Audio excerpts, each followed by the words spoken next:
दोस्तों previous video में हमने बताया था कि अगर आप एक सक्सेसफुल ट्रेडर बनना चाहते हैं तो उसके लिए जरूरी नहीं है कि आप सब कुछ सीखे। लेकिन दोस्तों क्या आप अधूरे ज्ञान के बेस पे एक सक्सेसफुल ट्रेडर बन सकते हैं? मान लीजिए आपने केवल सपोर्ट रेजिस्टेंस को सीखा, उसके बेस पे एक स्ट्रैटेजी बनाई और आप ट्रेड करने लगे, तो क्या आप एक सक्सेसफुल ट्रेडर बन सकते हैं? दोस्तों आप सक्सेसफुल ट्रेडर बन तो सकते हैं लेकिन ज्यादा समय तक रह नहीं सकते। क्योंकि दोस्तों मान लीजिए आपने कोई भी स्ट्रेटेजी बनाई है, वो स्ट्रेटेजी आपको पूरी लाइफ टाइम के लिए प्रॉफिट नहीं दे सकती। आपको मार्केट समय समय पर अपने आप को चेंज करती रहती है, तो उसके अनुकूल आपको अपनी स्ट्रेटेजी को भी चेंज करना होगा। अगर आपको मार्केट में और चीजों के बारे में ज्ञान है, आपको मार्केट के बारे में नॉलेज है, तो आप अपनी स्ट्रेटेजी को थोड़ा मॉडिफाई कर लेंगे या फिर अगर जरूरत पड़ी तो उसे रिप्लेस भी कर देंगे, उसकी जगह पर किसी और स्ट्रेटेजी का यूज कर लेंगे। लेकिन दोस्तों अब मान लीजिए आपने केवल सपोर्ट रेजिस्टेंस को सीखा था, यहाँ पे मैं केवल सपोर्ट रेजिस्टेंस को एक एग्जांपल के तौर पे ले रहा हूँ, आप किसी भी चीज के बेस पे स्ट्रेटेजी बना सकते हैं। मार्केट में बहुत सारे इंस्ट्रूमेंट्स है।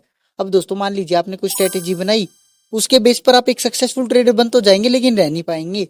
तो इसीलिए जरूरी है जब आप उस स्ट्रेटेजी को बनाएंगे तो उसके बेस पे आप ट्रेड करना जब शुरू करें, तो उसके बेस पे आप ट्रेड तो कर लेना, अपनी ट्रेडिंग को कंटिन्यू रखना, लेकिन दोस्तों अपने खाली टाइम में जो और मार्केट के कंसेप्ट है उनको सीखने की कोशिश करना और समझते रहना। इससे दोस्तों आपको मार्केट की ज्यादातर नॉलेज हो जाएगी और जरूरत पड़ने पर नॉलेज तो काम आती है, आपको पता ही है। अगर वीडियो पसंद आई हो तो लाइक एंड शेयर जरूर करें एंड थैंक्स फॉर वॉचिंग।